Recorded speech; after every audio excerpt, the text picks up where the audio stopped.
Hello, everybody. Welcome back to DND404. I am your DM, Tony.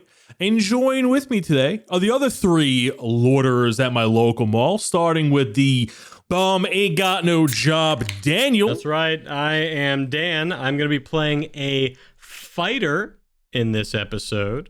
You'll know why in a little bit. And I am the silent Bob of this mall. Oh, okay. There you go. Need more of those. And with us today, we actually have a special guest. How about you introduce yourself? Oh, I'm Jason Portizo. Today I'm gonna be Zertus, the blade singing wizard, and I'm the guy playing hacky sack in between the Hot Topic and the Claires. Damn it! Damn it! You stole my loiterer. Which was a very autobiographical title to give myself today. Because I was also the guy playing hacky sack outside of Applebee's. That tracks. That tracks. Well, the trick is that the manager of the Hot Topic and the Claires were the same person. if you want the true 90s mall experience. Oh, yeah, these were supposed to be 90s. I don't know if Tony I missed that part, but yeah. Oh, word. My bad. Applebee's is forever. Jared, what are you? I am going to be a rogue this little adventure, and in the mall, I would be the guys that got way too prepped to go to the mall scouting for girls with like gold chains. I can picture young Jared at the mall doing that. Yeah. In those fun patterned shirts. Yeah, I got the fresh fit on. What happened was they found those guys and then they made them work all the little kiosks in the middle of the mall. Yeah. And now they get paid. Now they get paid to accost women. I don't know what I am because Jason happened to steal mine. I was also going to say hacky sack. I'm going to be the weird guy sitting under a tree with the acoustic guitar. Ooh. Outside the mall. Outside the mall playing Wonderwall. And with that guitar, why don't you run us down? Yeah, so for today's rundown, not so long ago, I was on another podcast called Curmudgeons and Dragons, episode 111, where Jason here was lovely enough to have us on and kind of do like a little roundtable discussion. And now he's here to be one of our adventurers. Yeah, dude. First of all, thank you so much for inviting me onto this. We've been doing Curmudgeons and Dragons for about 2.5 years now. We hit episode 100 about 2 months ago, and you were on. One of the most recent episodes, number 111, you came on and told us one of your wholesome stories, which I believe is part of this podcast. So, but on Curmudgeons, it's not really, we don't do any actual play. It's all roundtable discussions. Anything from we had a whole episode dedicated to what is and is not metagaming. We've done a couple episodes with character building where we try to build like pop culture characters using 5e rules. Like we've done the Ninja Turtles, we've done the Scooby-Doo gang, we've done Bob Belcher was a fun episode. The most common thing we do is RPG horror stories, where we usually pull them from Reddit, or we have user submitted ones, or get the people on the show to tell us themselves. And every now and again, we're lucky enough to have RPG wholesome stories where instead of their games going wrong, their games go wholesome. Well, I tell you, I got a lot of horror stories. If you bring me on, I have a terrible DM. Dan, you should. Dan's got some good ones. Love to have you on, man. So, and that goes for people who like this show too. We would love to hear your stories. Maybe I can convince Tony to drop a link or something in the show notes so you can. That will down there. So, your show will be linked directly below this episode. Beautiful. And it'll take you to that landing page where they can submit their stories. That'd be great. Love to see you guys come over. All right. And now normally we would go ahead and do a recap, but there is no recap for this episode because it is something of a one-shot, but not really because this is still part of the main storyline. That's right. We're just taking a little bit of a different direction this session. And before we get into it, you know the deal. We're going to have the bard play the intro. Roll it. Good morning, good afternoon, and good evening, and welcome to the world of Humbrea, featuring 3 first-time adventurers and 1 very patient DM. This is D&D 404. Boyos, welcome. Before we start today's session, let's take it back, way back, about 1 theoretical year ago, 1 year from when Armos, Minnis, and Drell walked into the Wild Side Tavern. Let's pick it up in a dark and dingy basement covered in murky red liquid, blood to be specific. Enough blood that you see it's up to Armos's ankles, with a small black bunny sitting on the chest of a recently mutilated body. In front of them, hovering over the blood-soaked floor of a failed ritual, is a red portal. Armos, the tiefling warlock, steps through with his new patron, Reginald. Boom! Crash! The red void engulfs Armos as he is sent through a blender of this chaotic cosmic blood energy. Then poof! We settle on a small view of a farm, just a few miles outside of the town of Gilo. As the dusk settles, the farm is quiet and calm. But within one of the dirt cellars of the farmstead, the earth begins to crack as red sparks of lightning surge from the ground as a tip of a red shard pokes through the compact dirt. Cut back to the darkened sky just outside of the farm, way in the distance over the town of Gilo. This red rift opens just outside of its gate for but a moment. And as quickly as it opens, it is gone as Armos falls to the floor with Reginald. The moment I wasn't ready for that. when Armos arrived at the town of Gilo from session 1. Whoosh! We pick up a day later on the road. A troop of Red Guard from the town of Gilo is traveling down the road. A single horse-drawn carriage is being steered by Valen, a senior guard on the team, being escorted by 3 other senior members that are riding on horseback, while 3 newer recruits are on foot next to the cart. Fellas, why don't you go ahead and introduce your characters? Dan, go ahead and tell us what your character looks like. Yeah, so lagging behind in the back is Nifton Lane. He's 5'11" human with long brown unkept hair. He sports a rough goatee with a patchy 5 o'clock shadow. The first thing most people probably notice about Nifton's tabard is it is inside out with a stitching face out. And while he rides, he is polishing his rapier. So you're, rather than riding, you're actually on foot, walking and guarding the carriage from the rear. Because your tabard's inside out, you are being picked on again by the senior members as you are actually carrying the bulk of the supplies. You're on a mission right now that may take a few days, so you have a whole bunch of equipment. You're carrying everybody's sleeping bags. It looks like a bunch of rations for people to eat. You are definitely being picked on right now due to your sloppiness. Next to him is one of the other members. Jared, why don't you go ahead and introduce your character? Oh, goodness. Let me try to figure this out. Rogue, human. His name's Klep. Ponytail, 2 daggers on his side, darting all over the place, looking for anything suspicious to pop up. And yes, scouting along the side of the road is Klep. Nifton is sweaty as all hell, just sweat dripping down his brow. He is very lazily dragging all this stuff along. He's like, Klep, I swear, you're gonna be a death of me. Just chill. Oh my God. Just please chill. Next up, we have Jason. Jason, why don't you go ahead and tell us what your character looks like? This is Xertus. I think he'll be in the front of the pack, confidently with his rapier at his back. And even though walking alongside with everyone and keeping pace, he's still nose deep in his books. While he's his little pseudo dragon familiar is kind of just splitting his time between perched on his shoulder and flying around his head. But that's gonna be Timbat. Timbat? That's his name? Timbat? Timbat. You can call him Timmy. Timmy. I like that. And you're a Dragonborn, right? This is a white Dragonborn. White Dragonborn. What's that breath, by the way? They have cold breath.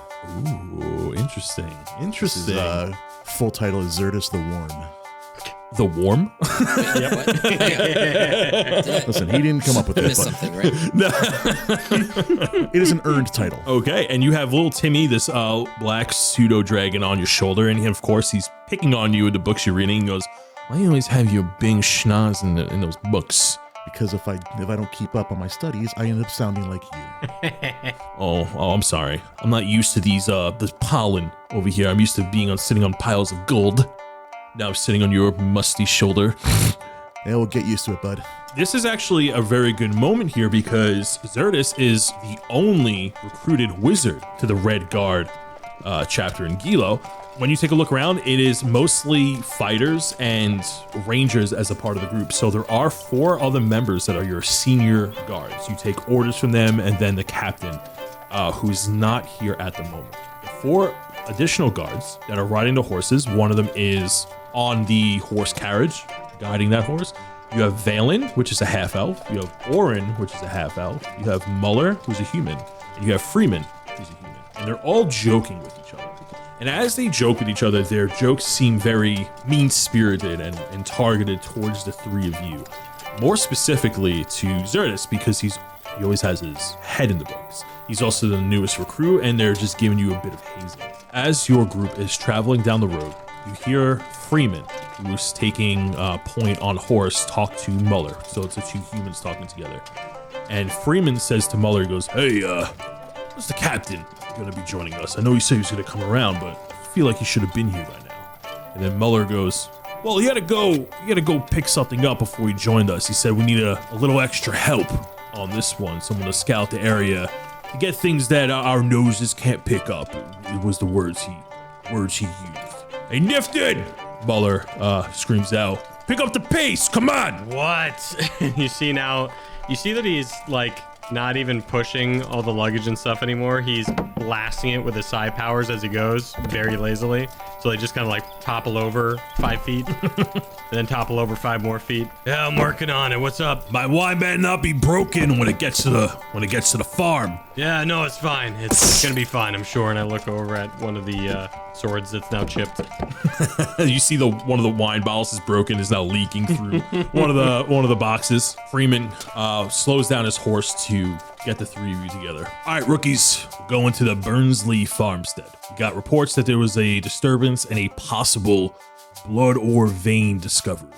So it's been causing some problems, and we're going to clean it up, so to speak. And while we're there," and he looks at Nifton and he looks at Klep, but then he looks at you, Xerxes, and he kind of gives you the cold shoulder a little bit and focuses on Nifton and Klep. He goes, "You're going to keep an eye out for Greenie over here, okay? While we really clean up the place, all right?" Like, pretend I don't hear him, but Yeah, you hear that? Keep an eye on the newbie. And I drop all my stuff on Klep's arms. Start walking forward. "Your turn, all right." And the group begins to continue down the road. Just ahead of you, you do see a farmstead. There are various patches of dirt, and it looks like all the vegetation has started to molt and die off. It looks like the dirt around the area has become corrupted in some way. It's springtime, by the way, and the area looks like it's gloomy, like it's in the middle of fall, but everywhere else around the farm looks very lush and green. Something is clearly causing a disturbance at this farm. "Hey, Klep, it looks like your socks. Looks like your dirty socks from yesterday." How dare you? As the group approaches, you do see riding in from the back is a well-decorated horse, and there is a man on it in full plate armor. And you see Muller yell from the front, "Look tidy, lads! The captain has arrived." You look behind you, and there is a well-suited knight, and next to him, next to his horse, is a displacer beast. He takes off his helmet, and it is Captain Adelram Beckford. "Oh, look at this. We got the big cheese, guys." Wow. "Hey, Xerxes, up straight, back straight." And I'm still slouching. stand straight at attention. One of us got to look good. "Evening, gentlemen. I assume that we're not going to have any problems here on this day or tomorrow, perhaps. All our affairs are in order." A nod. Klep's the affair guy, so talk to him about that stuff. "What you do in your downtime is none of my concern, but duly noted." And then he rides up next to you, Xerxes. "Xerxes, Yes, sir. I believe we're on the same page today. You have been caught up in your duties? Of course, sir. It's not very often that we are companioned with a wizard, especially one of your knowledge and capabilities. So I do appreciate you joining us today. Make sure your first experience is a good one, sir. What I'm going to need you to do is, while we're investigating and talking to the farm hands and the family, the Bernsely family, I'm going to need you to, when you have a moment, to rear off and take a moment to look around to see if there's anything that sticks out of the ordinary. Something that, may be wondrous, but maybe doesn't really belong on a farm. Of course, sir. I expect great things from you, Zerdus. And then he rides off. I lean over. I lean my arm way too hard on Klep's shoulder. I'm like picking my teeth with a dagger. That Zerdus guy's a real go-getter. I like that. More work for him. And I start walking. Hey, what are you doing with my dagger? Hang on, give me that back. My bad. Okay, so the group has arrived to the farm, and it is not looking too hot. You see that the crop and vegetation are slowly dying in the areas around you.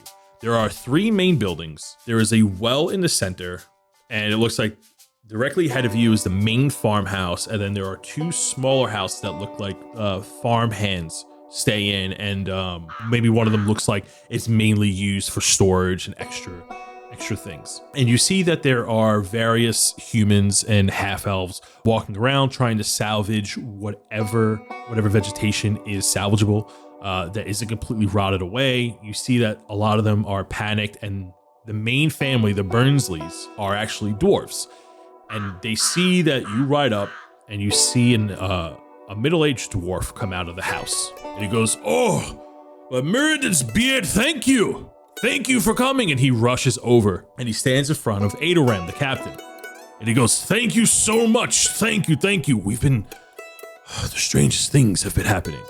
And you see Adoram look around, and he's side-eyeing his surroundings, and then he looks at the dwarf, and he goes, "Aye, but of course, the Bernsely farm is a great asset to the town of Gilo, and it'll be our pleasure to help you in any way you may need." He goes, "Hi. See, we've had a bit of an issue, and we were told to report any of the red shard findings to you. And we believe that's the source of the corruption. Well, it recently just poked out of the ground just a few days ago.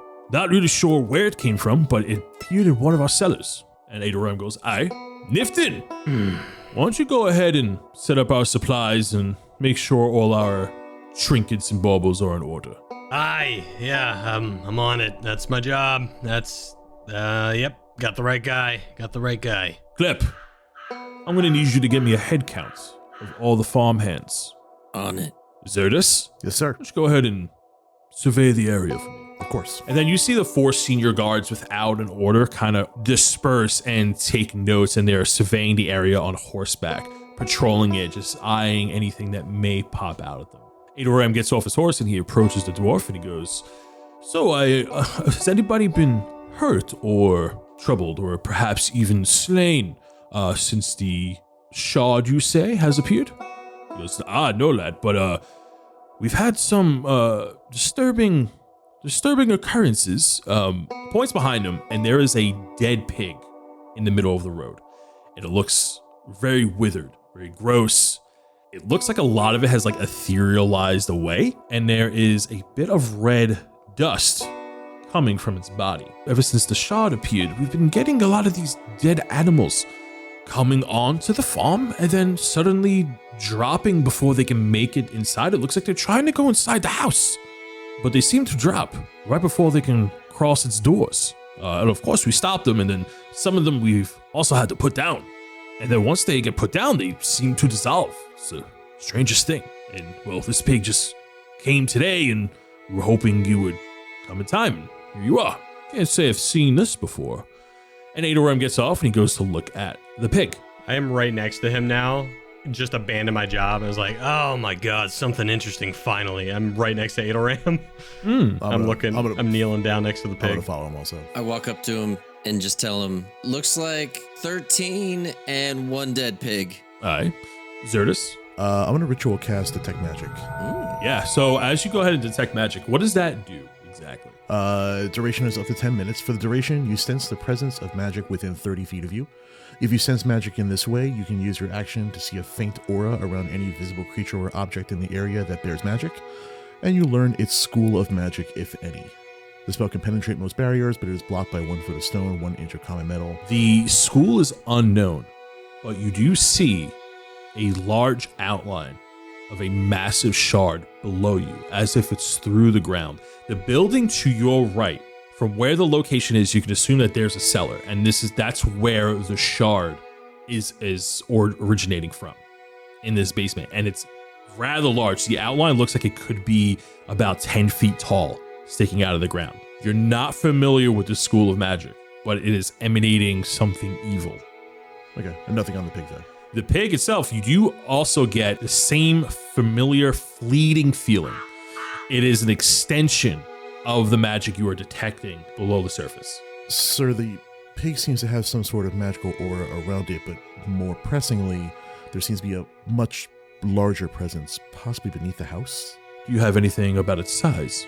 It feels quite large, sir. Interesting. Perhaps we're dealing with a vein. Nifton, have you set up our supplies? What's up? And then you see he's like got his poisoner's kit out and is like comparing little vials to this pig. Yeah, it's I put it down over there. I just point away to the sloppily let down equipment. Nifton, why don't you go ahead and gather the farm hands up and have them all meet us by the well? You want me to... Me? Yes, I don't see Talk to the... I don't see any other Niftons here. Yes, yeah, you pay my bills. And as I'm walking away, I'm just mumbling to myself, I hate talking to people. Oh my God, if I could do anything else. Every time, they just give me the one job I don't want to do. And I'm going up. Are they at the main house? They're all over the place. So you see them at the house that looks like has this problem. They're in the main farmhouse ahead of you to the north. You do see some people tending to the dying crops. So this is going to take you a few minutes to gather around. Yeah, I'll go to the north house first and start working around. So Bernsely has a family that's in the house, and they are on the younger side. He has 2 daughters and 2 sons. You can't find one of the sons. You do find Delg, which is the oldest son. You do find the 2 daughters, but the 2 daughters don't want to leave their room. They're in their teens, and they're giving you some serious problems. Like, no, we don't want to go outside. We want to stay in here. There's death decay outside. It's gross outside. Okay, listen, it's been a really long day. All right? And you got a really long head. And I have a really long sword. And I point my sword at the kids. Give me an intimidation check. Yeah, we'll do. I think I'm good at this because I have terrible charisma. I'll absolutely do it. Do I get advantage because they're children and I'm pointing a sword at them? Yeah, sure. You get advantage because you're an adult. And there is a sword. That'll be a 16. You see that when the girls look at the sword, they look at each other very nervously. And they go, okay. Sorry about the long head comment. And then you see the younger daughter, even though it's true. And they scurry down the stairs to go outside. All right. They pay me. I get money. That's fine. All right, 2 daughters found. On to the next house. Good job, Edelman. Good job. And I move on to the west house. You gather the farmhands, and they don't really give you much of pushback as the daughters did. And you gather everybody in the center of the farm. And now people are starting to look a little bit worried. Maybe the realization that something greater beyond their means is at play. And Edelram looks to Bernsely. Is this everybody? And he replies like, well, my son Doric doesn't seem to be here, but he's often playing in the woods. He's a bit of more of a free spirit, but as soon as he comes around, I promise he'll be here. But what's the meaning for all this? Why do we need to all gather here? You got so much work. And Edelram goes, listen, you have a lot of work ahead of you in the current state of the farm, and this place could use a bit of touching up. And even before this plague has come to you. He looks around, and you see that the father dwarf did not take that very well. Zertus, is there anything else you would like to do? I don't know. You do have a Nifton that kind of plops his arm around your shoulder and leans down real close. He's like, hey, take notes. We're going to need those later. Are you taking? Yep. There you go. Take some notes. Got it. Get them real detailed, okay? What of the sun? Should we find the sun? I'm sure he's around, They usually find their way out, alive or dead, so we'll find him when we find him, I think. Oh, that sounds unfortunate. I mean, that's kind of how life goes. Isn't that right, Klep? Welcome to our line of work. Yeah. I suppose. But hey, you take good notes, keep that head up above water, you'll be fine. hang with us, you'll definitely be fine. And I give a little wink over to Klep. Oh, well, of course. Oh yeah, you taking notes? Remember, 13 plus 1 pig. Klep, is there anything you're doing? No, I'm all good. Go ahead and roll me a d20 Everyone? Or just... as you're investigating the area. Just you specifically as the scout. Oh, investigating? Because I get +4. Yeah, investigating. So I got an 11. 11. Well, it wasn't a very high DC, but as you're looking around the main house, you go inside when nobody seems to be looking, and you look in the main bedroom of the house, and you start looking through the drawers, really looking for stuff to kind of take, and you do find the jewelry drawer. And there are a bunch of trinkets and gems in there. A couple of rubies and a few sapphire. So what would you like? Would you like to take those? Ruby, sapphire, tempting. But I got my eyes on something bigger. There's got to be something else here. There's a lot of stuff here. This is a very well-off farm. You found a jewelry box essentially. I sniff the air even though I don't have any attributes to it. I just still like something's here. So anyway, Zerdis, you better follow Klep's footsteps. Damn it, he's gone. He always does this shit. The fuck is he? I could try to find him if you like. Timmy, The little pseudo dragon pops up. Yes. I need to multitask. Can you keep an eye on this other gentleman for me? The pseudo dragon, his eyes do like this weird lizard thing where they're like looking around on either side. So, find him? Aye. And then you see that he lazily starts to fly off. I didn't catch exactly what you said. I'm sorry. I just asked him to follow. So you try to get him to go look for him, right? Yeah. Was it Klep that walked off? I'm in the window just flicking you off. Yep,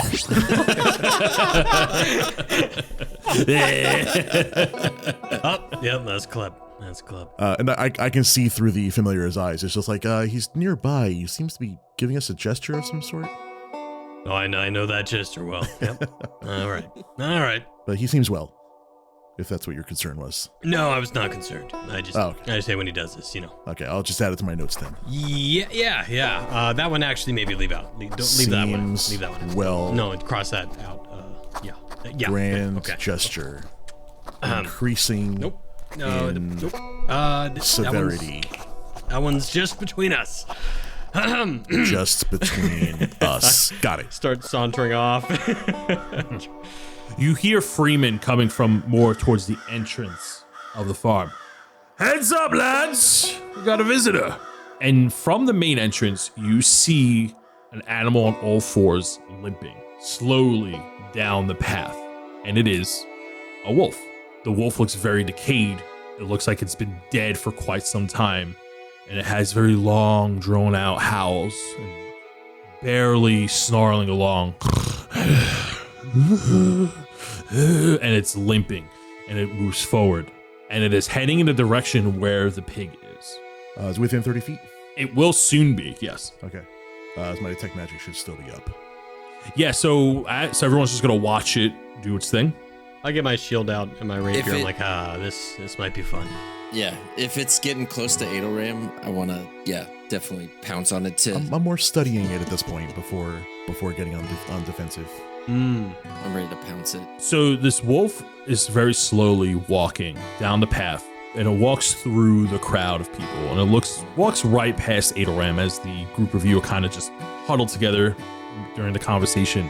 Yeah, I'm kind of like following it with my shield, just making sure it's not going to launch at me, The closer you get, you see like parts of its skull is visible. It's missing like all of its organs. It's trailing blood behind it. It looks very weak. Like it took all of its strength to get here. And it starts approaching the front door. And right where the pig dropped, it then drops right there and then begins to fade into this red dust, just like the pig. You see all the farm hands, they gasp like, it just keeps happening every day. More and more of these animals. Hey, Zerdy, you said there was maybe something down, maybe under the farm? Yeah, the same magic aura that I saw in the pig. And I assume the same thing's coming from the wolf now? Yes, this red ethereal dust as it's quickly decomposing. Yeah, the wolf has the same aura, and it seems to be emanating from this direction, and just kind of point them in the way. Hey, Bernsely, you got something you're hiding from us, huh? No, not hiding anything at all. So the discovery that we made was in one of our basements. It's, the ground is very soft. It's just dirt. It's just a storage cellar, and that's where it came from. Getting somewhere. My arm's around Bernsely. Now, why don't you just guide us to the basement, all right? We'll take care of business, get your farm taken care of, and you can just settle down, chill out. Aye, and Bernsely turns back to the grouped up people, and he gives like a hand gesture to remain calm, and he's like, don't worry, everybody, we're gonna get this cleaned up right away. And he leads you inside. As I'm going inside, I look over at Muller. I'm like, hey, Muller, we'll take care of this like we did the last thing for you, all right? You just sit pretty. Yeah, but you almost broke that thing too, almost botched that one Yeah, up. okay. Yeah, who came out of it unscathed? This guy. And I point to myself. And just walk in with Bernsely and the other new recruits. And he guides the four of you as the senior guards continue to patrol. Do any of you want to stay outside here while Bernsely leads to the basement? I feel like I would definitely be following. Yeah, I need you to detect some things, all right? Yeah, I'm definitely going. Okay, so everyone's going. So the four of you and Adelram follow Bernsely into the basement. He takes you to one of the farmhands' house. And it is a rather large basement. And you see that in the closets and all around the walls, like broken chairs, wagons, barrels. It looks like a lot of these things are just being used. Things that were broken down and now they just use for spare parts when they need them. And in the middle of the basement is a massive blood ore vein. And it is erupting from the compact dirt, and it's like cratering around this blood shard. And then as you look at it, it's very bright. It begins to glow dark and bright, and it has a very ominous hum to it. And the more you look at it, it begins to zap across. It's like some red lightning that sparks in the air. And then you see Adelram smile a little bit, and he goes, I think I know what we're dealing with here. And Bernsely goes, yes, please assist us, help. We kind of been scared to kind of go near it ever since it bursted out of the ground. And he goes, as you should be scared. Adelram looks at the three of you and goes, set a parameter, but make sure you don't go near it. Yes, sir. Yeah, I ain't touching that thing, so. Next to it, you see a very decomposed dog. And this one didn't completely dissolve. And you see Bernsely look at the dog, and he's like a little bit sad. And he turns to the group of you. He goes, that's Ace. That was the family dog. He actually died like 2 years ago. And when this thing first popped out, we noticed that his body was here, and he was actually buried out back, like he rose from the dead. Wait, his body's here. I like rattle my brain on how that could happen. Yeah, in the middle of the night, we heard some noises, and when we discovered Ace's body here, we quickly checked where we buried him out back by the house, and sure enough, the little casket that we made for him was bursted open. Crawled his way through the dirt and mud and came down here in the middle of the night, and we didn't even notice it, so one of the farmhands found it. Okay, quick question. Do you have more of these around? Just wondering. More of what? Do you have any other pets that you maybe have buried recently? Because yeah, out back. So we're down to our last few calves, so we have a couple of cows that have managed to hold on. Our livestock has been quickly dying. No. I mean, pets that have died in the last 2 years. This isn't going to be like, you don't have like a pet cemetery back there, do you? We did get to bury a lot of livestock recently. Oh, God. What do you mean by a lot?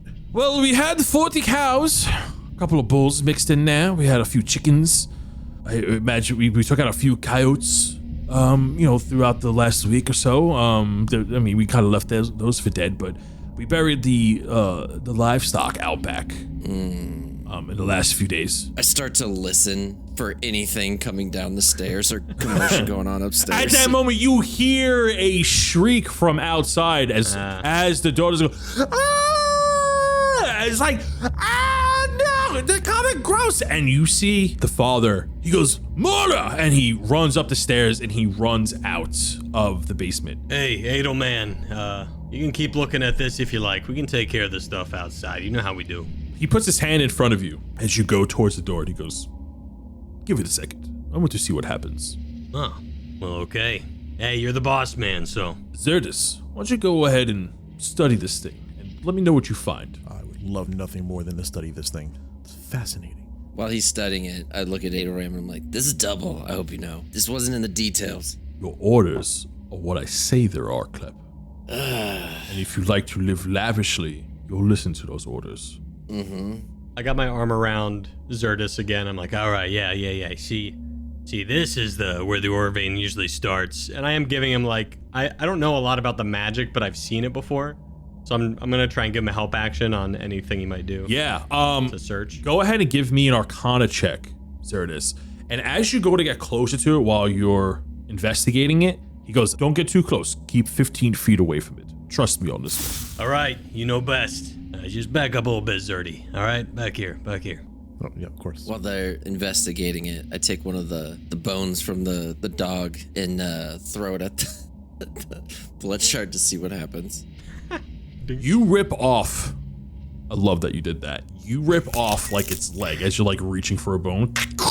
Snap it off the dog and you lunge, you toss it over. And as you toss this piece of flesh over, you see very quickly this thin rift open up and this massive hand with no flesh on it, all muscle tissue, grab it, snatch it out of the air. Okay, yeah, you see that? That's new. That one's new to me. The rift closes as quickly as it opened. Drawing a crude stick figure of a hand in my notes. By the time the camera pans back over to me after throwing it, I'm Gone. I've vanished. I've vanished. I'm in stealth. And no one can find me. It's the dashed line outline of where you were, blinking. Yeah. All right, Zerdy, what'd you notice about this thing on your little perusal over here? Well, I noticed that there was an arm of some sort that came out and caught the object in midair, and then it went back. All right. Why? What did you notice? No, that one's new to me. That one's definitely new to me. Yeah, I'm versed on the structure, and how we get it out of here, and usually how we chip it apart. But as you guys are still investigating, I take a stick now. Throw it. When you throw a stick or a rock, you're trying various things. It does not react to the inanimate objects you're throwing. And then you hear, oh, it snagged one, as you hear Freeman yell from above. And then Adoram looks to you, Klep and Nifton. All right, lads, go check that one out. Zerdis, we're going to keep looking at this thing. Yes, sir. Oh, you want us up top? All right, boss. Yeah. I got you. The two of you go up top. Whoa. And out in the courtyard. First off, we epic high five. Okay. Hey, tag team again. Bah! You epic high five and go up the stairs, and you see a lot of these mutated, decrepit cows coming from the north behind the house. You see 3 or 4 of them falling dead where the pig was. And then you see out by the well, one of the farmhands completely gored as one of the cows have raged out and has one of the bulls and speared and gored one of the farmhands as now attacking them. And you see that it's on its hind legs. And the guy, one of the farmhands, is screaming. And some of the cows look like they're cows and bulls are very angry. I'm going to need everybody to roll me initiative. 18. I roll with advantage and I still got a 7. Oh, do you really? Wait, do I get advantage? No, maybe I got a rogue feature. Just +3 initiative. Not used to having good initiative. 16. As we're getting ready, I do just talk with my boy Klep for a second. Klep, I don't like you very much, but we got 3 things in common. We drink hard, we smoke clean, and we fight dirty. Let's get to it. So we're gonna start at the top of the round, which is Klep. Because Zerdis, you're still down below. You're investigating, so that's gonna be your turn there. Klep, you see as one of these bulls has just gored one of the farmhands, and he is on his hind legs, raging with this decrepit moo. As a lot of these bulls are looking feral, looks like they're actually starting to charge the farmhands, and they begin to scatter. So this cow, does it notice us as we walk out the door? Or can I do something before I walk out the door? They're not focused on you yet, so if you would like to do something, you absolutely could, yeah. Go stealth? Yeah, you can go stealth against these zombified bulls. Okay. I want to run up to this one, or sneak up to this one. Give it old stealth attack. Okay. How do you feel about that? Go ahead and roll a hit. Okay, so I have to hit them. Okay. Yeah. No, I'm just trying to figure it out. So if I have dual weapon fighting, do I attack with both daggers, or do I just have one dagger that I attack with? And then I add the bonus of the sneak attack. Is that right? Yeah. So when you use how sneak attack works is that when you hit and the whatever you're hitting doesn't know you're there, like you're in stealth, that's when you add sneak attack damage. Gotcha. So you would use your bonus action to attack with your offhand. And because you have 2 weapon fighting, you get to add your proficiency bonuses on your bonus action. You could also, since you're a rogue, you can use your cunning action to bonus action hide, bonus action dash, Yeah. so on and so forth. Yeah. All right, well, let's do the... Well, Starting off right. we're gonna do both. So I rolled a 9 for my first one, and I'm like, okay. Let's try this again. And I roll again, and I got a 15 to hit on the second one. Yeah, the second one hits. You see that these bulls are a little more scrappy than you anticipated for being undead. As these undead bulls are now covering the farm, and all the farmhands have run off to hide in the little houses there. As one of them is dead on the floor, and you manage to get one with your offhand attack.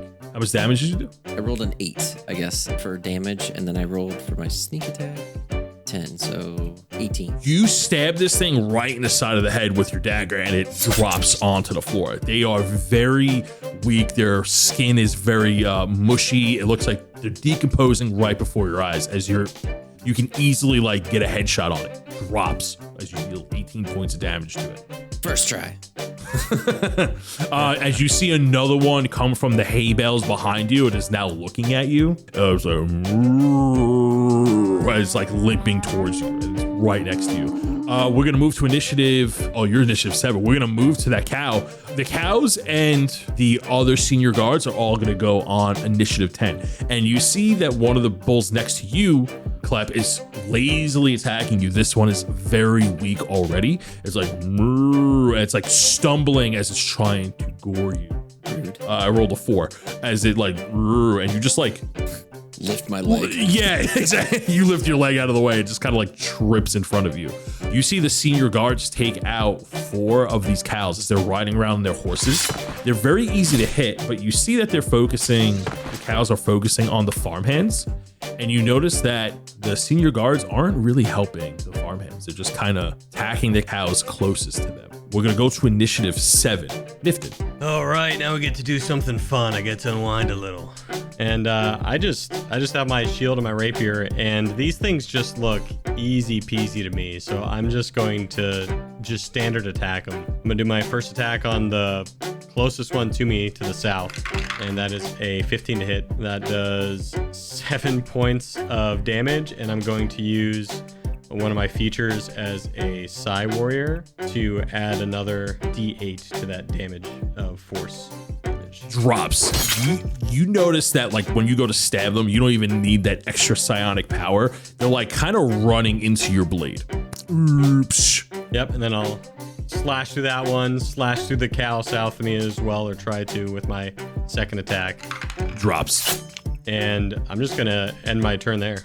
As you end your turn, we're gonna go to the top of the round, which is initiative 20 here. As you see, some of the leftover cows are now attacking more of the farmhands, and 2 additional farmhands get hurt. And they're very weak, and like they're bleeding as they're stuck on one of the horns. And then one of the guards come over and goes, come on, just get out of the way. And he slashes and he decapitates one of the undead cows, and the cow drops, and the guy's like holding his wound. We're gonna go to initiative 18. Xerdus, down in the basement, you are studying the shard. While Adoram is looking at you, doing your investigation, you see Timmy poking at you again. He goes, of course you have to be down here while all the fun is somewhere else, as always. Just following orders, Timbat. Is it so much to ask just to see a little blood, see a little action, get into it? It has been a while, hasn't it? Too long. All right. Let's do it your way. I'm gonna Misty Step outside. Oh, yeah. Just I'm getting right in. Can you Misty Step through the floor like that? It's 30 feet. Unoccupied space that you can see. So as long you You go can up see. the Is that- yep. stairs. Yeah. Okay. Cool. Ignore me. No, it's okay. Then I guess I walk like a dork. Walk like a dork. You go to walk out, and Adelram stops you for a moment as he continues to look at the shard. He goes, Zerdis, why don't you go ahead and get some of the farmhands to come down here once the problem upstairs is taken care of? Sir, I think I can help solve the problem at hand, Aye, if you'll allow me. but I have something I need to test out before we need to look down all avenues of solution. But sir, So once you are done upstairs, quelling the problem, why don't you go ahead and bring down 2 of the farmhands? 2 hands. Yes, sir. And he lets you go up and you join the battle. You walk up those stairs and you see that there are these raging undead bulls, and they're attacking and they're easily getting slaughtered, but there are still a bunch of cows mucking about.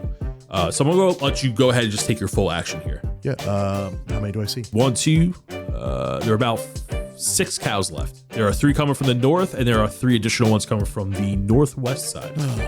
6 Timbats. I think we can do this in 2 rounds, I believe. All right, this is what I'm talking about. And you see the little black dragon gets very excited. And he just kind of cracks his knuckles, and I'm gonna magic missile 3 of them. Oh, yeah, absolutely. Go ahead and roll for damage. What level are you casting that at? Just level 1. Okay. They do 3 at a time, so he's gonna do the math and know that he can do it twice. A 4, a 4, and a 2, so that's 5 damage, 3 damage. You see that 2 of the cows drop off the 5 damage, and then the one that is more active in the center, the one that killed the first farmhand, takes that 3 damage, but is still raging.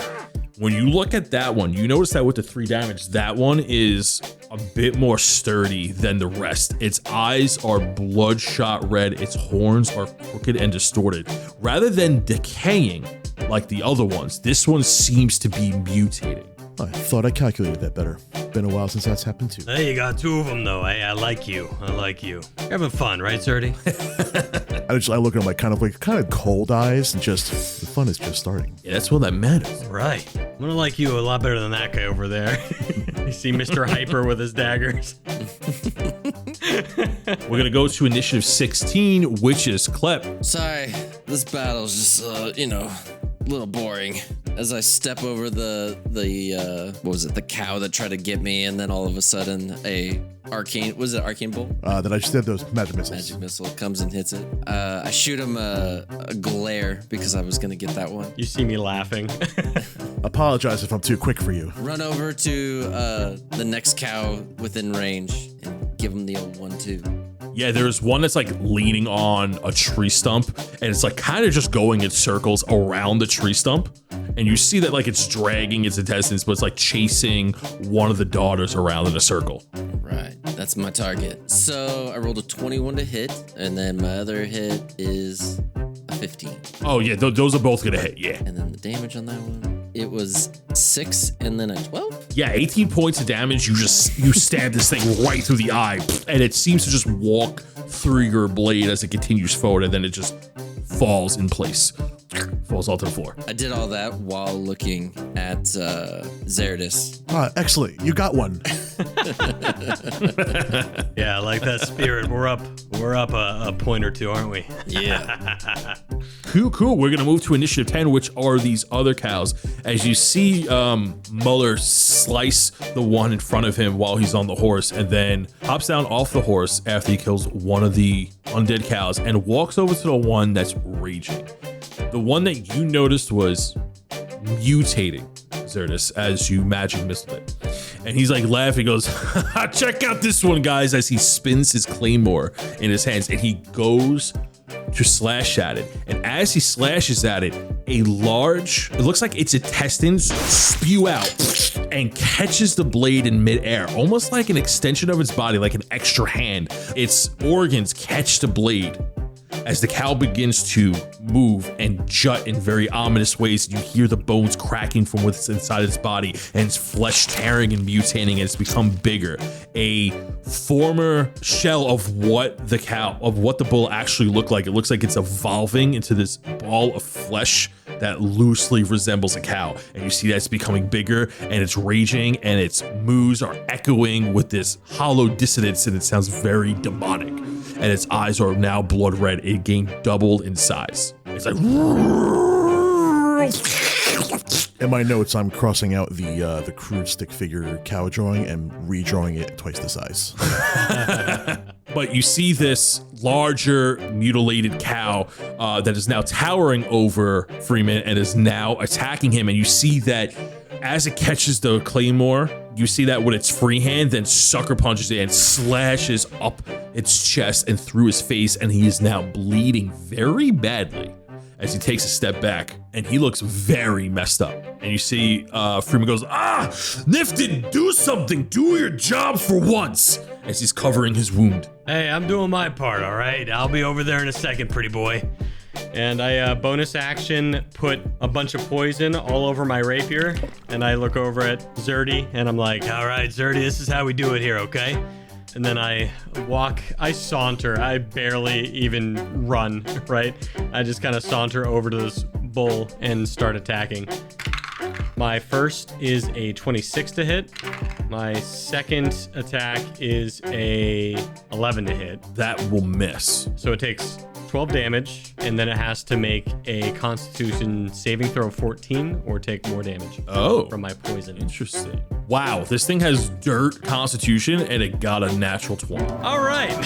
So as you're slashing this thing, you notice that the one that missed didn't break through. Rather than moving out of the way, it like mutated a part of its body to just throw like useless meat at it to absorb the attack rather than dodging the attack. Yeah, and even though I walked slowly, all of a sudden you do see when Nifton strikes, he moves like 5 feet forward to pierce this thing and does 8 extra points of force damage with my psionic strike. Wow. How much damage total did you do? So that's 12 poison damage and 12 piercing poison damage and 8 force damage. So you see that its body is already falling apart, and you attacking it looks like it's barely holding on, but it's still throwing this dead meat at you, trying to deflect your other attacks. It looks like, but it does look like it's falling apart. I lean over, looking through one of the holes in the guts at Pretty Boy. How was that? Yeah, that help you out a little bit? You'll be fine, buddy. You'll be fine. Maybe if you wash yourself as good as you can fight, maybe you wouldn't smell as bad as these things. And he's like trying to gauze his wound. Nice one. I'm just eating it up.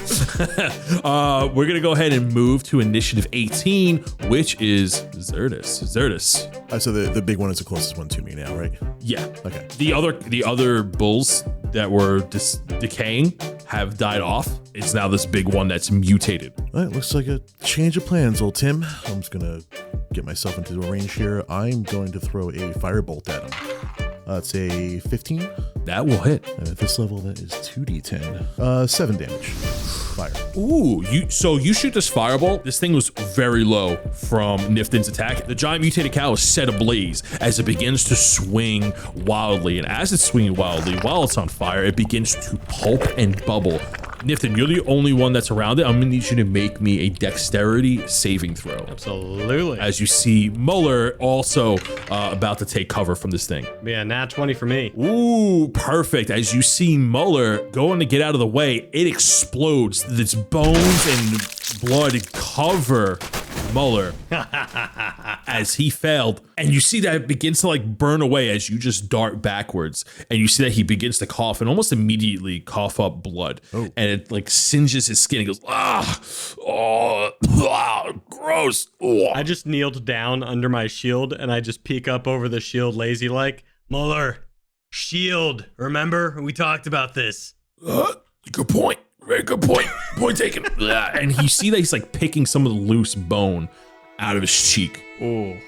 We are now out of combat, and you see Freeman pack up his wounds. You see Valen and Orin getting off their horses and pitching the horses off to the side. and they join the conversation. And you see a lot of the farmhands have like gone inside and they are scared. You do see the Bernsely family, all the dwarves minus one of the sons, hiding in the main house, looking out the window. Before we do anything else, I do go up to Zerdis. All right, we just keep doing that all day, all right, Zerdy? I hit him low, you knock him down up top, all right? You hit them gently and I kill them. Correct. Yes, I can do that. Wombo combo, you know, Klep over here. I may not like the guy very much, but he's a good fighter. We do the wombo quite a bit. And we high five. Bang. I just kind of put my hand up. No one's hitting it. It's like, all right. Yeah, we're like, Klep and I high five and immediately start bantering back and forth without looking back. As soon as I realized that no one's high-fiving me, I just mage hand myself. That's great. You see Tim Bay, he goes, that was exhilarating. That's what I'm talking about, Zerdis. We need to be here all the time. This is great. I am loving this. I am loving this. It is fun to bring up old times, isn't it? Just like in Budapest. Okay, so the three of you are out of combat. Zerdis, you do have orders. What are you doing? I'm gonna seek out some farm boys. Okay. Is there anybody in mind you want to take? Did any of them stand out to me for any reason? Do I have any differentiation on them and so The far? main difference is that there are farmhands, and then there are the dwarves, which are the Bernsleys. Okay. So the farmhands are a mix of half elves and humans. Just the farm hands then. Are any of them injured in any way? There are two of them that are injured. Yes. I'm gonna seek them out. Okay. You see that they're leaned up against a well, and they're trying to hide behind the stone well you see that they are bleeding a bit. And you walk over to them, and they're like, "Oh, please help us. Oh, the god is really good." Like, oh. And they're holding their stomach, and they are bleeding. It doesn't look fatal right away, but it definitely shouldn't be left unattended. Is anyone on my team around me at all, or am I kind of on my own here? I think me and Klep are sitting on this tree trunk to the northeast, and I lit up some cloud bloom, and I'm passing it over to Klep. Cloud bloom is pot in this world. Yeah, gathered that. I do look at Klep. I kind of lean over, and I look at the farmhands. I'm like, you know how this ends for them, right? Yep. Here we go. I see out the corner of my eye what they're smoking, and I minor illusion a regular tobacco smell from them. I just got a little toe shoes. Oh, see, I told you, Klep. He's a smart boy. We'll see. Oh, that's good. It's real. It smells. Wow, I need to learn that one. So I find these two injured, and just oh my, what's happened to you? One of those cows got us. And you see one is like was pierced through the leg. The other one has a really bad gash on his chest. I just take out my book and just start taking notes. It's like, yeah, they are want to do exactly that. It's what they do. Will you help us? Of course. Just kind of like, examining him and like, like I've got my little draconic claw and kind of like, examining him and kind of like stick my finger in the wound a little bit. It's like, ooh, yes, that looks very painful. And just taking more notes. I think we can help. If you'll come with me, and I'll help them up. And you see that the one with the wounded chest gets up, and he helps the one with the wounded leg gets up. Yeah, and I'll help them if they need me, if they want to put an arm around my shoulder. Yeah, and then you hear another one call out from the most western house. He calls out from the window, "Come in here, we'll help you, don't go with them." And you see that there are two farmhands like very weary of you. And you see, I come over, I saunter over, I leave my cloud bloom with my boy Klep, and I put my arm around Zerdis. Hey guys, Zerdy and I will set up an infirmary downstairs. We'll help you, don't worry. And I pull out my healer's kit. I'm like, we'll get you patched up, don't worry. Roll me a persuasion check. Oh, thank goodness. 11. Almost rolled on a 2. It's a poison kit that just says heal. Yes. Spelled wrong. They rolled a 6 and they are going to believe you, and they look over. It's like, Clarice, it's gonna be okay. It's gonna be okay. I promise. We'll be fine. They're the Red We'll Guard. Be fine. I wave and give them a thumbs up and show my healer's kit. Put it away. All right, Zerdy, take him downstairs. We'll follow right behind, all right? Of course. I get up because I gotta see the fireworks show. Wipe my daggers off from the moo grease that's still on it. Yeah, I take my last hit from the cloud bloom, flick the little nugget on the ground, stamp it out. Zerdy's first time. Let's see how he handles this one, huh? I kind of side-eye him a little bit. Zerdy, you take them down to the basement. Klep and Nifton, are you following along? Oh yeah. Very cool. As the senior guards stay above ground, 3 of you go into the basement. You see Adelram, and you see that he has a pipe, and he's smoking from it, and it is tobacco. But you see the Displacer Beast walking around, and he is eyeing the gem, and he's staying fairly far away from it, but he's like sniffing around, and he's like, looks like he's setting a perimeter of the area. He goes, good work. I assume everything went well upstairs. Are all our men accounted for? Miller got a little messed up, but we're all fine. And I am leaning back in the northmost bench, just chilling. Some minor injuries, but assured his mouth still works. 13 and a half, 1 pig, 8 cows. Perfect. Technically 12. One of the farmhands did die as they were mutilated right from the beginning. He's a half now. Oh, fair enough. In a half. You have the 2 farmhands, and they go, I don't think we should be down here. And one of them tries to backpedal, and Adelram puts his arm over one of the shoulders. He goes, no, it's fine. The 2 of you are going to be, well, yeah. And he kicks one towards the shard.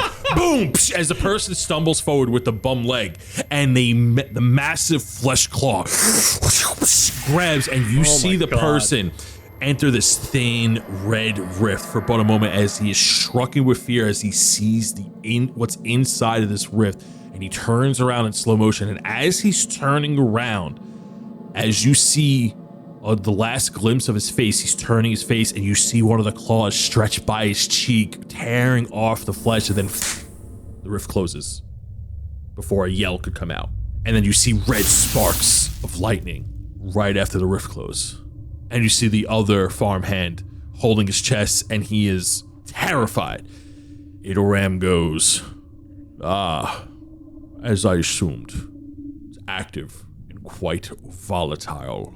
Klep, go ahead and get the contraption, and we're gonna need to force this thing out.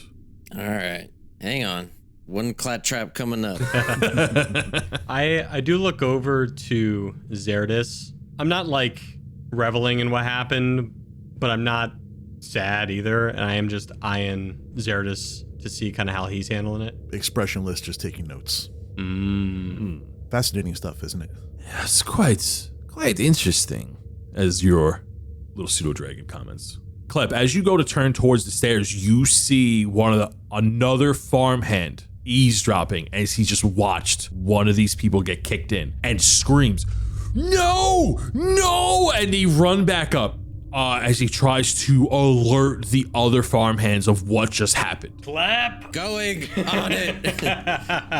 I'm dashed so fast towards him. Yeah. You dash And I'm just chilling. up the stairs as he runs out, and he manages to make it out of the front door before you just spear him, tackle him to the ground. They're sacrificing us! They're sacrificing us! And you shove his head into the dirt to try to muffle, and then you see some of the farmhands that were outside, and then you see the Bernsely family, like, very scared. And then the father comes out, and he goes, what's all this? Sacrificing? Aren't you supposed to be helping? And then one of the senior guards, Muller, comes from behind, and he kicks the dwarf down, and he goes, Klep, go get Nifton, and let's round up the farmhands and the family. As you see from the other houses, doors start to lock and windows begin to get shut. Gotta make it difficult, didn't you? I take the farmhand back down, and then motion to Nifton to follow me up the stairs. Oh, it's like that today, isn't it? All right. Never liked this part of the job. Crack my back, and I just slowly saunter upstairs. So you see that some of the people are now bolting the doors and they're trying to hide. You see some of the senior, you see Valen and Oren. They're trying to bust down the main family house for the dwarves, the Bernsley's house. And they're kicking it. They're like, open it up. or we're going to slay every last one of you. And then you see Muller head over to the other farmhand house as Freeman, the one that is a little bit sick. He doesn't look too hot right now. You see that he's a little green around the gills from when the cow exploded, tying up the farmhands that were caught outside. And he has one of the daughters, one of the dwarf's daughters. Excuse me, he's actually tying up the father. And then Muller is trying to break down the other door. We're not going to do any checks here to see if like they can struggle because they're all common townsfolk. They're all farmhands. How do the two of you want to take them into custody? And are you going to take them into custody? I got it. All right. So the dad is out with us, right? Still? Yes. The daughters and one of the sons are still in the house, as long as well with the mother. Kelp, annoyed that he let the person get out the door, is beyond irate at this point. He's a little hot-headed. Grabs the dwarf dad, takes him over to the well, and just holds him up on it, telling him to unlock the door or I'm gonna drop him into it. Oh, shit. All right. Come out now, or else we're gonna figure out what the bottom of this well looks like. Daddy! As you see the two daughters yell from the window as one of the oldest son, Del, is like, leave him alone! Leave him alone! Give me an intimidation check. Am I up there too, or am I still down with the... Would you like to be up here? I'll follow them up, yeah. Yeah, so you come up after a few moments after you finish studying, taking notes of how one of the farmhands were horrifically sacrificed. Assuming the captain has like at least nodded that I may go. Yes. I got a 12? Yeah, 12 is going to do it. These are very scared folk. As you hear the door unlock from the Bernsely household. Very slow. And the father goes, no, you nitwits, stay inside. Don't give in. It's fine. I'll be okay. I'll be okay. And then as soon as they like unlock the door, you see Muller and Freeman like take them into custody and begin to tie them up and they kick them to the floor. Nifted, what are you doing? Well, I walk over to the well, of course. God, Clep, you got no chill mode, man. No chill mode. I work on that. And I pull out my manacles and just like very casually just start, really Clep does the hard work and I just slap one of my manacles on Bernsely. Now he is cuffed and bounded. What about the other farmhands in the other house? How would you like to get them out? Yeah, and then I saunter over to, who's down here? Orin and Valen, the two half-elves. I'm going to be following while you're doing that. Just keep my distance. Yeah, I pull out another set of manacles. I'm assuming they have something similar. Yeah, you have enough. You have enough. And I'm to just go kind around. of waiting for their motion. Hey, Zerdy, just keep an eye out here. Help us if things get a little rough, Of course. Yep, you stay back with the magic. They're the big boys, They do kind of the breaking down. We do kind of the cleanup, and I do air quotes. Zerdis, is there anything you would like to do as they break down the door? While they're doing that, I'm going to call over Tim Bat. Eh? Tim, I think we need your eyes. Find the sun. Aye. And he lazily flies off, and he goes to look around as he's starting to get an aerial of the area, and then you see that he flies off to the lightly wooded area beyond the houses, because that's the last time you heard that where he was. He may be playing in the woods. Familiars, they can communicate with me telepathically, and I can see through their eyes if I need to, so he'll let me know. Okay. And as he begins to search, you fly off, and is there anything you want to do here? Gentlemen, is the door a little too locked? Boom! Psh, as the door flies open. I think we got it there, rookie. Don't need your fancy books today. And they laugh at each other and they go inside and they're like, all right, get on the floor, bah! And they knock one of them out as you hear, and you some screams coming in. I'm always the lazy guy. I'm waiting for any stragglers or runaways, As they bust the door open, you're the experts. They push out the last 4 farmhands and they don't look hurt at all, but they start pushing them towards the well and all the farmhands are now gathered there. This is pretty routine. We put the 4 of them around the well and gather our ropes and tie them up around the well, Perfect. Clep, so you need to get the contraption. I was working on it before this guy. As you make the guy eat dirt again and then throw him by the well. As I'm walking away, I'm like, you are lucky they ain't responded so quickly. And I go over to the cart and get the claptrap. You pick up this wood and metal mixed box. It's pretty hefty in size. It weighs way heavier than it looks. It's about 3 feet long, looks more like a rectangle, and you lug it over into the basement. Adoram is inching. He's like kind of messing with the farmhand a little bit, but you see that the farmhand that's on his knees in front of the shard, just barely within a safe distance, is actually more mauled up now. You see the displacer beast has like its massive furry paw on its leg. It looks like it broke its knee in the process, like pinning it down. You see a lot of scrape marks from its tendrils, like slapping and pulling its skin away, almost torturing this farmhand. Adoram gives you a nod to set up the contraption. Can I do something before I come back down? Sure. Who has Bernsely? One of the senior guards. That must be Muller, right? Yes, Muller and Freeman were handling the dwarves. Muller, take a break. All right, you look worse for wear. I'll tie him up over here by the stump, all right? I appreciate it. Always the one to first get injured, you know? All right. And he like gives you like a side eye and he goes to sit down. And you see like he's like has a rag over his mouth. He's coughing up blood. As I'm tying up Bernsely around the stump, I am speaking very candidly with him. Hey, Bernsely. Aye? Listen, I may not like killing innocent people, but I can't really say the same about my friends. You see your two daughters over there? He looks over and he gives you a side eye and he grunts, yes. Yeah, you love them. Of course. With your entire being, your soul, right? Aye. We're here to help, I promise. But if you don't cooperate, I cannot promise their safety. A lot of help you're doing. And he goes to spit at your feet. Yeah, I just put my sword with some poison still on it under his chin. I've seen a lot worse than this. I want to make sure that your daughters get out safe, okay? You see that he's like trying to stretch his head away as far as possible as you press the blade against his neck. He looks up at you and goes, aye. All right. Stay safe up here. And I slap his cheek a little and go downstairs. Amazing.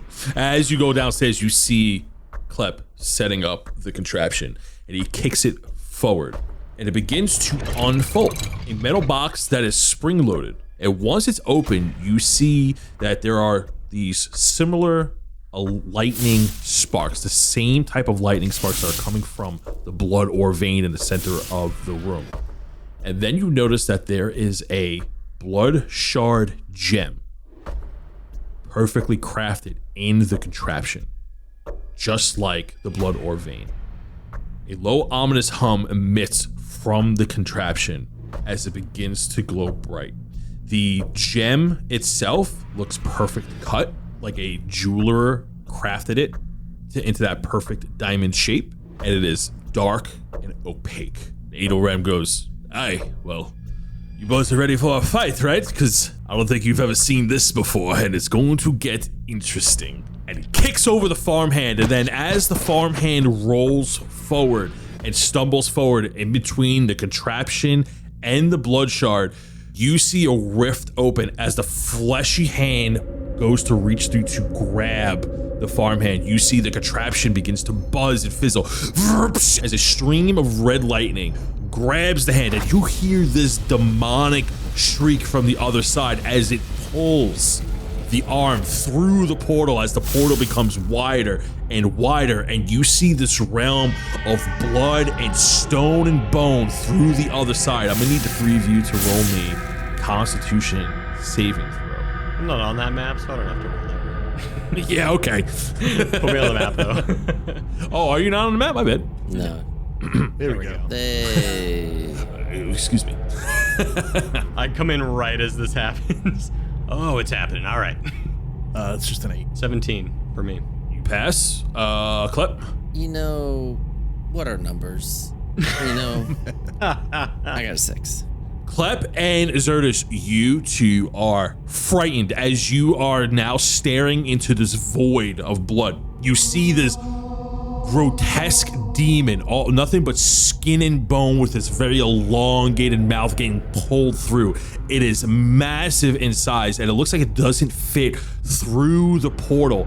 It gets pulled and it comes out and you see its torso and its arm, massive arm, slams on the ground, breaking and crumbling the stone and dirt around it. As it gets pulled out even more, you see the contraption begin to overheating, and Adoram goes, oh, this is a bigger one than I expected it to be. And then you see the displacer beast in the corner growl and snarl and cower in the corner a little bit as the demon gets pulled more out of it, and then its massive body crunches up against the ceiling, and it's still coming. Its torso, massive in size. This thing looks like it's going to be 20, 25 feet tall as it bursts through the ground. As it begins to stand up out of the portal, the shard begins to crack and fizzle in place as the red lightning streaks into a burst into the sky. The bright sunny day quickly turns to gloom and dusk as the clouds suddenly look like they're filling up with rain, as this massive bony demon with raw muscle tissue as flesh does not have a mouth. It has a very elongated beak with hollow eyes, and it stands up. It is 30 feet tall, bursting through this low ceiling. You get a picture for you guys. Oh, good. Love pictures. Oh, boy. All right. All right. I don't love pictures anymore. You see as this bony demon that's dripping with this coagulated blood, as the basement begins to collapse around you, Adorem goes, well, it looks like we'll have to take this outside. Come on, boys. And he opens the gate and he kicks the farmhand down, as the farmhand didn't quite get pulled through yet, as the three of you rush as it begins to collapse. They rush. I'm sauntering. They all pass me as I'm at the top of the stairs. As you leave the basement, running up the cracked staircase through the collapsing house, you look behind you to see the limping farmhand. And suddenly, the demon's hands burst through the weakened floor, grabbing him, effectively crushing him on impact. Then the floor begins to rubble as the wood splinters more. The demon stands up, destroying the building. You all make it out of the house, and you turn your gaze to this demon towering over you under the looming clouds, pulling itself out of the ground. And it looks at all of you. And that's where we're going to end this week's session. Woo. Woo. What a session, man. What a session. What a sode. What a sode. What a sode indeed. Right, Jason? Right, Armos? That's what I'm talking about. Good episode. I'm Yes, sir. clap. Yes, sir. Yes. Yes, sir. Yes, sir. If you're wondering why they aren't here, it's because we actually decided to cut this episode in half. In half. We actually thought we might do that from the get-go, but we weren't sure based on how long we were recording. But it made sense with where some of the action started and stopped. So you'll get a fun guest episode for episode 72 and episode 73. Tune in next or week. Or 72.5, however we decide to name it. However we decide to run it. There are a couple other things we wanted to talk about while we have y'all. So we did want to say thank you to everybody that showed up to our community game night. We just had a community game night not 2 days ago, three days ago in the Discord. At the end of most months, we're going to try and do a community game night where we just hang out in the Discord voice channel and play things like Jackbox, silly battle royale games, whatever people happen to have and are able to play. And you can see live on how bad Dan bullies me. I have never done anything of the sort. You're a goddamn just liar, need to Daniel. be You're good a at the goddamn game. liar. You're a liar. Just be good at the game. You're a liar. We also want to let you know that there is a Discord exclusive giveaway. So you need to be, we don't usually do giveaways. We're not those type of people, but we wanted to thank you all for hanging out and making the Discord such a wonderful place to be. So we are going to give away something, and it is opening today. So if you go into the Discord, you'll see what is being given away, what you have to do to enter. I promise it's super simple. And that giveaway will end by the time the next episode comes out. So go on the Discord. All you gotta do is click an emo and 3 easy payments of $50. Yeah, just tell us the 3 little numbers on the back of your mom's credit card. One of those parts is a lie. It's the emo. One of the parts. I just said another thing. two of those things are a lie. Not panicked at all. Sweat. And also, something else we wanted to mention. Where's Alec? Where's Drell? Well, in the last session that we just recorded, Alec did have to go away for work-related reasons. He will be joining us back for episode 74.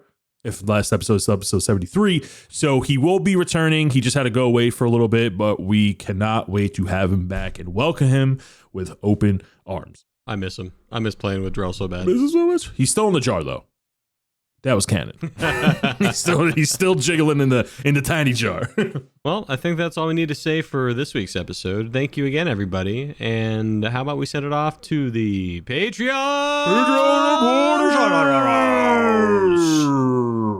And now it's time for the Patreon shout-out, starting with the Blood Shard Bandits. First up is Benjamin Hayes, as the echoes of metal and the infinite void, sprinkled with mechanized madness, has this warforged contemplating the meaning of life. As he regains his health, his mind wanders, but he is finally able to move. But at what cost? Next up, we have Dylan Snyder, aka Reese, an Eladrin bard who has recently come out with a beautiful 10-record-long love ballad symphony. This song is sure to bring a tear to anyone's eye as he sings about trees leaving him. Next up is Julius Kendrick, who has been toiling in the lab, mixing black rock with spoiled pig blood with a dash of goblin snot, concocting something foul to spoil our hero's plans. But to what end? The land of shadows is not enough? And will he stop at nothing to see the hero's inevitable demise? Truly unsettling. Next up is Rains, who has been reported missing by the city of Aramor. Last seen, he was working on helping the city become a better place. Something about a water purification project. Any news or leads leading to Rains' rescue shall be rewarded handsomely. Last up is Troy Scarrow, and Captain Scarrow has been tormenting the everlong sea for some time, transporting prisoners and ungodly beasts alike, a true threat to the sea. Some say the Kraken itself avoids Captain Scarrow's ship, lest it face the wrath of Captain Scarrow. Next up is the Sidget College alumni. First up, we have Andrew Hall, and Andrew has been facing some trouble in Paradise as he is no longer the top of his class. An underdog has seemed to have stolen the spotlight, but who could be talented enough to take the #1 spot? Artemis hasn't been seen around the Sidget College campus in some time. Kemi Joe said he's taking a well-deserved vacation in the Kambuki Isles. He is sure to be sipping on some fruit punch and knuckle sandwiches in the fighting pits. Patrick Wennerstrom is next, and like a silhouette in a dark alley, Patrick is elusive as he is mysterious. A ghost in an empty jacket. Robert Crisp has his hands full with his tiny bred civilization. It is up to him to make sure their world doesn't crumble away. With enough help, they may thrive. Let us rejoice. Next up, we have Saint Chaos, and he has been expelled!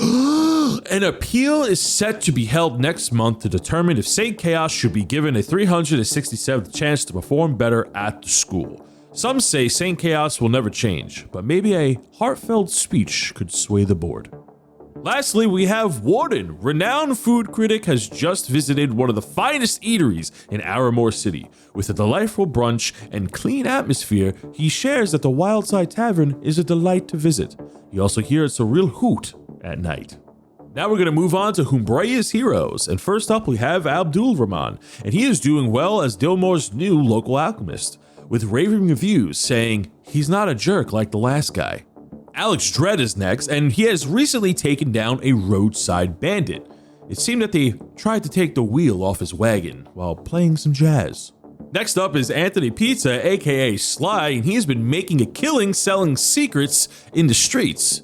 It should also be said that his secrets may lead to killings in the streets, but that's neither here nor there. Alara Dawnstar is on the search for a new waterfall, as the last one she trained under broke. The water just stopped flowing. Weird. Man with Glass has been found deep within the bowels of a volcano in North Trillis. What tempered glass could he possibly be making in such extreme heat?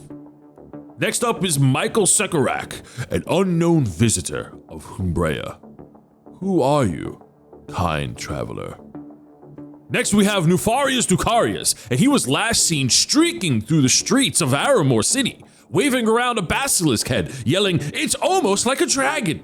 Sergio Rodriguez is next up, and ever since his mysterious appearance, the shrouded mystery of unknown vagabonds has also been increasing in presence. Truly alarming. And last up, we have Terminal No Name, who has just reached platinum status in his Rocket Boot League. I hear that's very good. And that's all for this week's Patreon shoutouts. If you would like to hear your name added to this very amazing list of people, go ahead and check out our Patreon link down below to find out more. Until next time, have a great one.